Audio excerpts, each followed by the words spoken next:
Okay, dear students, in this particular video lecture, we are going to discuss about very important cell organelle, that is mitochondria.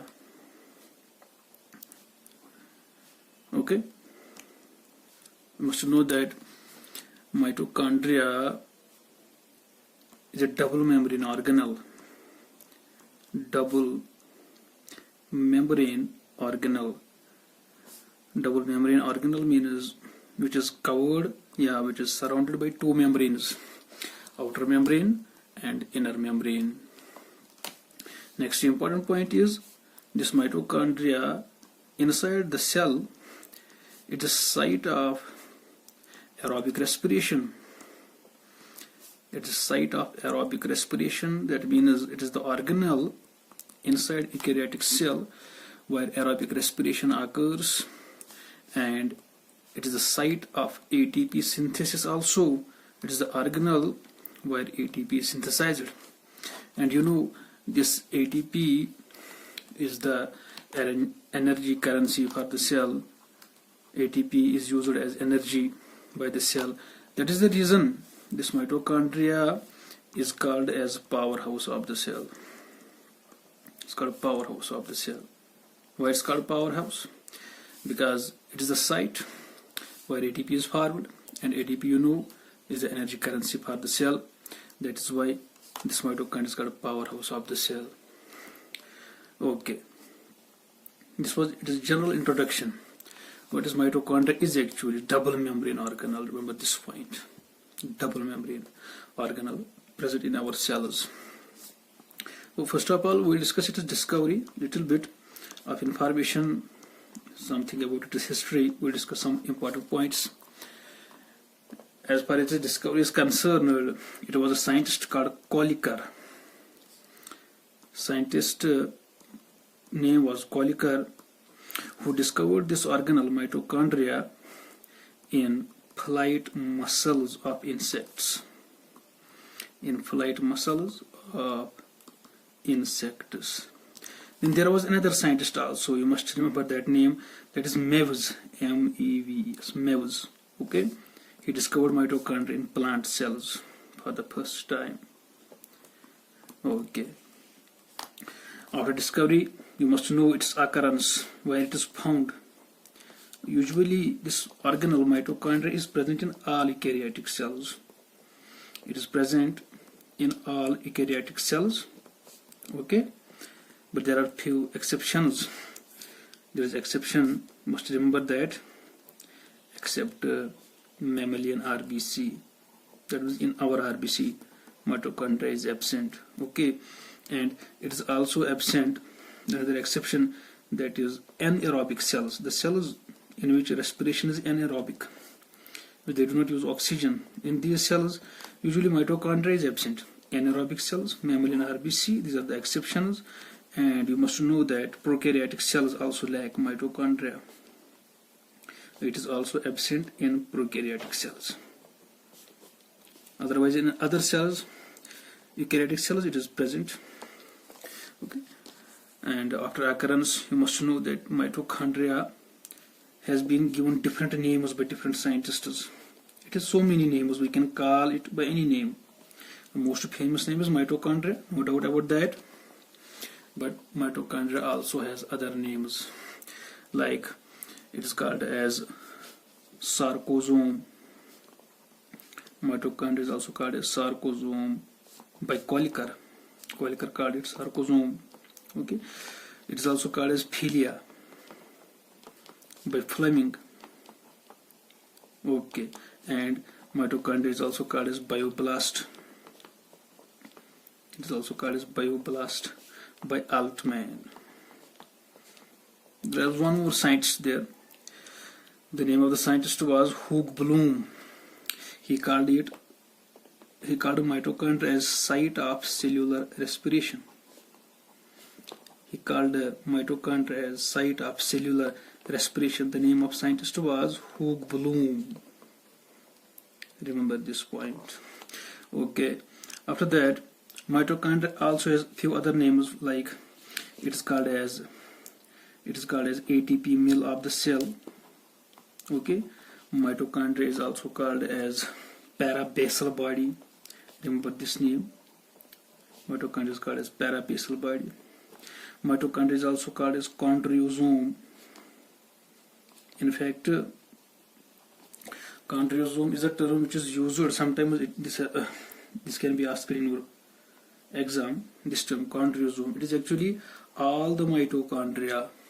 Okay, all the mitochondria present in a cell. The collection of all mitochondria present in a cell is called a chondriosome. Remember this point. And mitochondria is also sometimes called as plastosome. Plastosome, parabasal body, ATP mill. Okay, and sometimes it is also called a power battery of the cell. It is also called a power battery of the cell. Okay, this was about its occurrence and its other names. It has been given so many names. After that, we can talk about the shape of the mitochondria. Okay, look here. We can talk about shape of the mitochondria. As far as shape is concerned, shape of mitochondria is highly variable. It does not have any fixed shape. You see, its shape is variable. It is different in different cells. But most commonly we see it is cylindrical in shape. The shape of mitochondria is cylindrical. We'll see it in the diagram also. And after shape, we can talk about its size. Okay, the size of mitochondria, like shape, is highly variable also.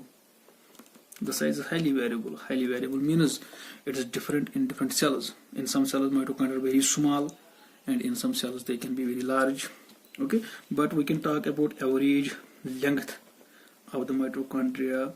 Its average length is 1 to 4.1 microns, and its average diameter is 0.2 to 1 microns. This was its size. But remember here one exception. There is one exception, that is oocyte. Oocyte means egg cell. Oocyte of a frog called Rana pipens. Okay, in this oocyte of this frog, mitochondria are 20 to 40 microns long. This is the exception of the mitochondrial size. And after size, we can talk about its number also. Okay, I will write down it here. Number of mitochondria. Okay, like its size, its shape. The size of mitochondria is also very different. Okay, but I write down here, number of mitochondria varies from cell to cell. Number of mitochondria varies from cell to cell, and we can say average number of mitochondria is nearly 500 to 1600. It is the average number of mitochondria. Okay, but there are exceptions to this general rule. There are exceptions. Okay, you must know those exceptions. There is an organism, unicellular organism called trypanosoma. Trypanosoma. It's a protozoan. You must know it's a unicellular organism. There is another organism, unicellular organism again. It's called chlorella. It's a unicellular algae, chlorella. There's another organism called Micromonas. Okay, and there is another unicellular organism called Microsterias. These are the organisms or cells, we can say, which have only one mitochondria. Very important point. Remember this. They have only one mitochondria. And you look at other extreme. We have an organism or a cell called Chias. It's an organism, Chias. It is also called a giant amoeba. Okay, this organism, in its cell there are about 50,000 mitochondria, a huge number. And similarly, you see the flight muscle cells of insects. Flight muscle cells of insects, okay, they contain up to 500,000, that means 5 lakh mitochondria. It's a huge number. From these numbers we can see there is huge difference in the number of mitochondria, there is huge difference in the size of mitochondria, and there is also variability in shape of the mitochondria. So this was the general information about mitochondria. What is mitochondria, who discovered mitochondria, then where it is found, in which cell it is found. It is found in all eukaryotic cells. There are few exceptions. You must remember, prokaryotic cells it is absent there in prokaryotic cells. This mitochondria has several names: ATP, milk, chondrosome, philia, sarcosome, whatever. You have to remember all these names. And now we'll turn to the structure. That is very important part of this lecture. Structure of mitochondria. Okay, I'll write down here.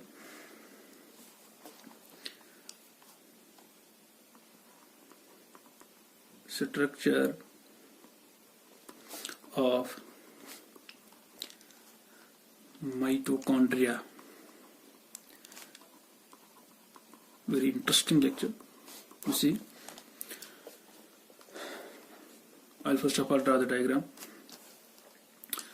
This mitochondria is a double membrane organelle, which will it has a cylindrical shape like this. Okay. I will draw it like this. Here, this is the outer membrane of the mitochondria. Okay, this is outer membrane, cylindrical in shape.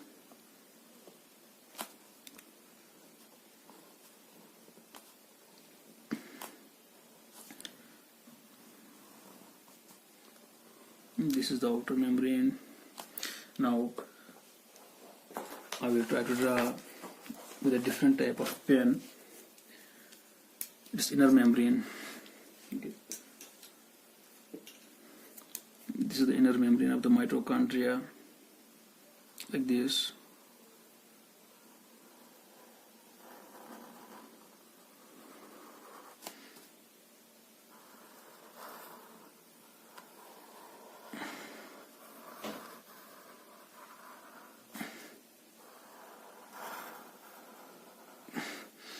This is the inner membrane of the mitochondria. Okay. So structurally, when you look at the structure of this organelle, you see, first of all, very important point I want to mention here. When you have to observe the structure of the mitochondria inside the cell, you use a stain which is called Genext green B. It is stain.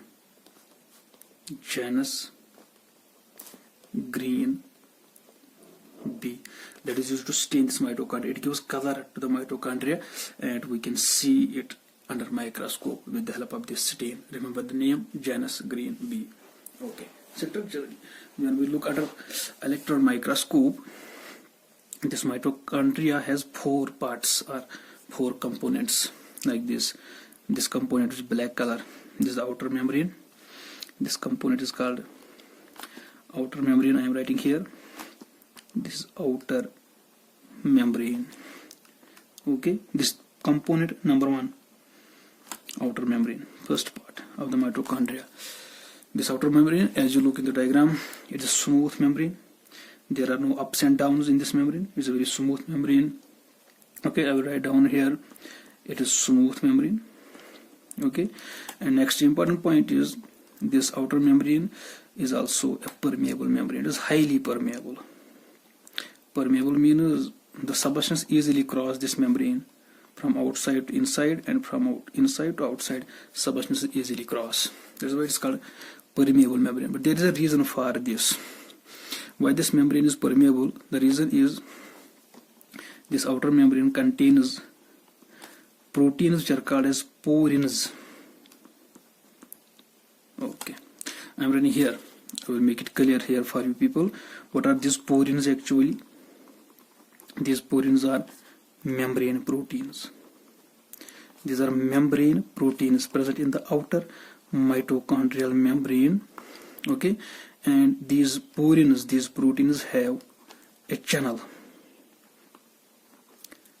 We can call these porins as channel proteins, and this channel remains open.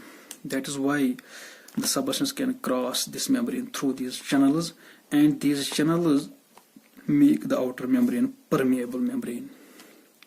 Got a point? Okay. Next important thing about outer membrane is this outer membrane has two important functions. As far as this mitochondria is concerned, this outer membrane has two important functions. Number one function is it gives protection to the organelle. It's a sort of protective cover. It's a protective cover.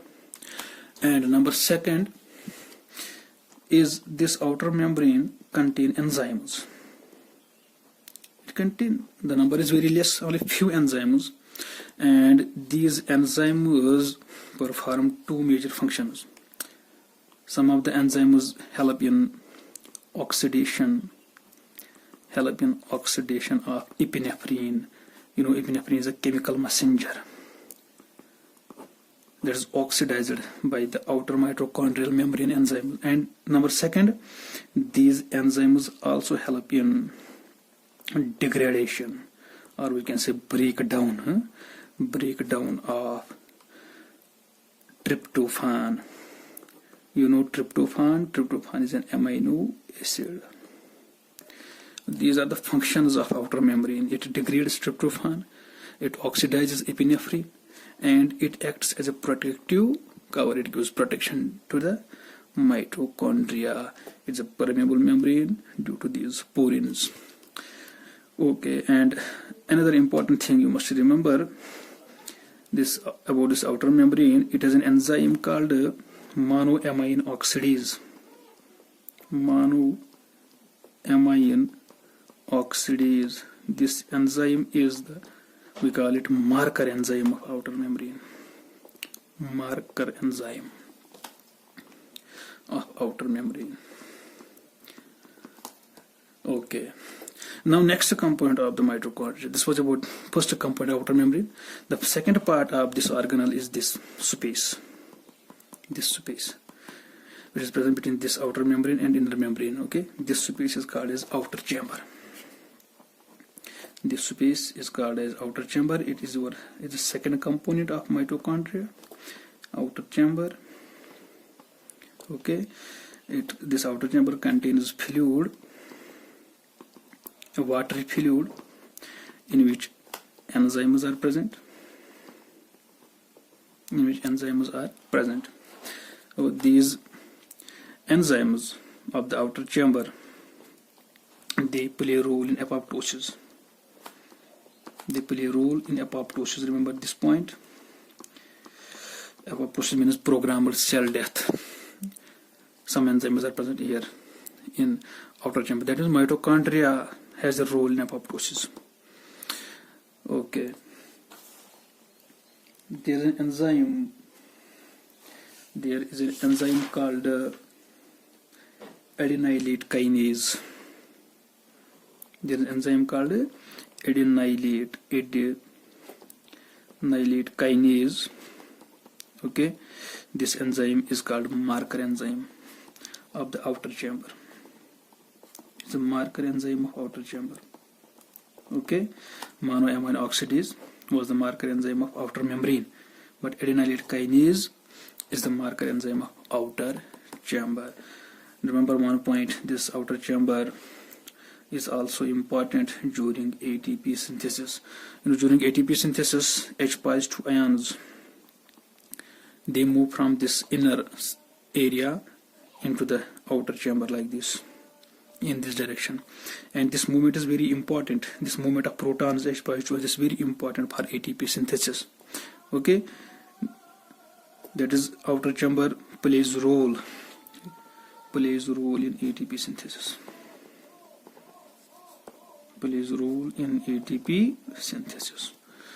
This was the second part of the mitochondria, outer chamber. Now the third part, we'll move to the third part of mitochondria, that is this part which is colored, this is the third part, and this is called inner membrane of the mitochondria. Third part of mitochondria called inner membrane. It's a very functionally very important membrane of this organ. First of all, first important point, this inner membrane is less permeable membrane. Sometimes we can say impermeable also. It's a less permeable membrane. What is less permeable? Because it lacks porins. There are no porins. That means there are no channel proteins through which something can pass. That is why it is less permeable membrane. There is an enzyme in this membrane which is called cytochrome oxidase, and we call this cytochrome oxidase as the marker enzyme of the inner membrane. Cytochrome oxidase is the marker enzyme of inner membrane. Okay, we'll move on. This inner membrane, as you look in this diagram, this inner membrane is not a smooth membrane. There are folds at several places, like this fold at this point, this fold, there is another fold. These folds are called as crista. When it is single, it's called a crista. When there are several, they are called cristae. We call it crista. These are the folds in the inner membrane, and their function is they increase the surface area of the inner membrane. They increase the surface area. Another important point about inner membrane is that this inner membrane of the mitochondria, it contains ETC, which means electron transport chain. Electron transport chain has a role in ATP synthesis. We'll discuss this chain separately when we'll start functions of mitochondria. Okay, and look at the diagram. When we look at this diagram, inner membrane, you see this inner membrane has two surfaces. One surface is this surface, which is towards this matrix, which is towards this outer chamber. This surface, where I have shown this arrow, this is called outer surface of the inner membrane. And another surface, its opposite surface is this surface. This surface is towards the matrix, inner area, inner side. This is called as inner surface of the inner membrane. And towards this inner surface, when we look at the inner surface of this inner membrane, there are small mushroom-shaped particles present, like this. Large number of particles is present. They are present on the inner membrane, but you have to remember on which side? On the inner surface of the inner membrane. These mushroom-shaped particles are called as